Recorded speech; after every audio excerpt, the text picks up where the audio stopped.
दिवाली हुई ग्लोबल विरासत। यूनेस्को ने पहली बार अमृत सांस्कृतिक धरोहर में शामिल कर दुनिया में बढ़ाया भारत का मान। यूनेस्को ने दिल्ली में हुई अहम बैठक में भारत के प्रमुख त्योहार दीपावली को मानवता की अमृत सांस्कृतिक विरासत की सूची में शामिल कर दिया।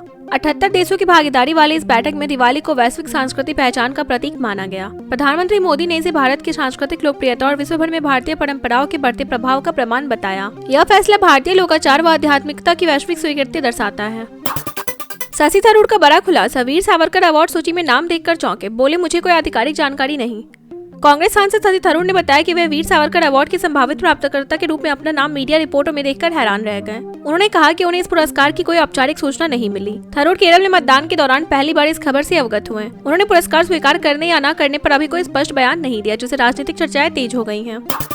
संसद सत्र के बीच राहुल गांधी की जर्मनी यात्रा पर सियासी बवाल, भाजपा के तंज और कंगना की कड़ी टिप्पणी से बढ़ा विवाद।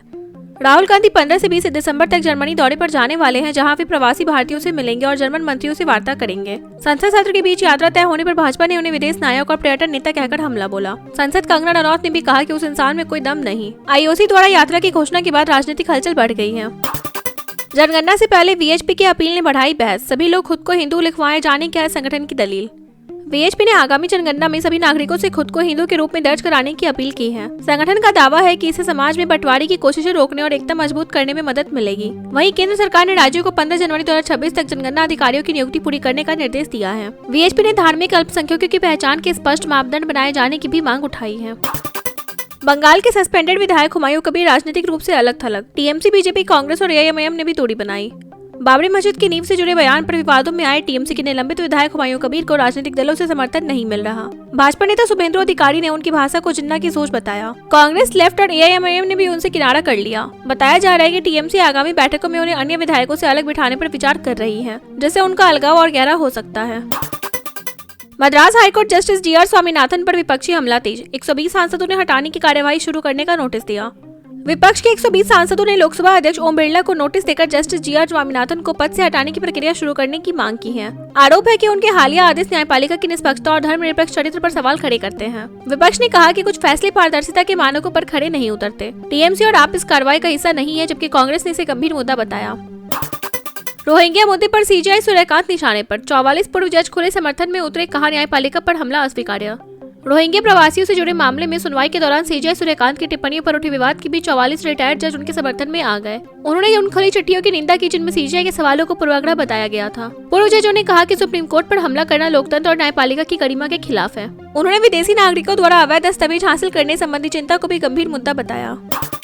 अमेरिका के भारी टैरिफ पर रघुराम राजन का बड़ा दावा, रूसी तेल नहीं भारत पाक संघर्ष पर ट्रंप के बयान का असर। पूर्व आरबीआई गवर्नर रघुराम राजन का कहना है कि अमेरिका द्वारा भारतीय निर्यात पर 50% टैरिफ का कारण रूसी तेल नहीं था। उनका दावा है कि यह विवाद मई में भारत पाक संघर्ष के दौरान युद्ध विराम का श्रेय लेने संबंधी ट्रंप के बयान को भारत द्वारा नकारने से शुरू हुआ। राजन ने कहा कि तनाव की जड़ व्हाइट हाउस की राजनीति थी, लेकिन लंबी अवधि में दोनों देशों के संबंध सामान्य होने की उम्मीद है।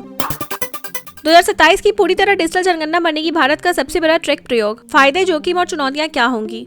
गृह मंत्रालय ने पुष्टि की कि 2027 की जनगणना पूरी तरह डिजिटल होगी और डेटा कलेक्शन मोबाइल ऐप से किया जाएगा। यह अमेरिका, ब्रिटेन जैसे देशों की तर्ज पर भारत का आधुनिकतम प्रयास होगा। इसके कई फायदे हैं, तेज डेटा प्रोसेसिंग, कम लागत, सटीकता में सुधार। लेकिन साइबर सुरक्षा, डिजिटल साक्षरता और इतने विशाल देश में तकनीक को सुचारू रूप से लागू करना बड़ी चुनौतियां होंगी। विशेषज्ञ इसे ऐतिहासिक प्रयोग मान रहे हैं।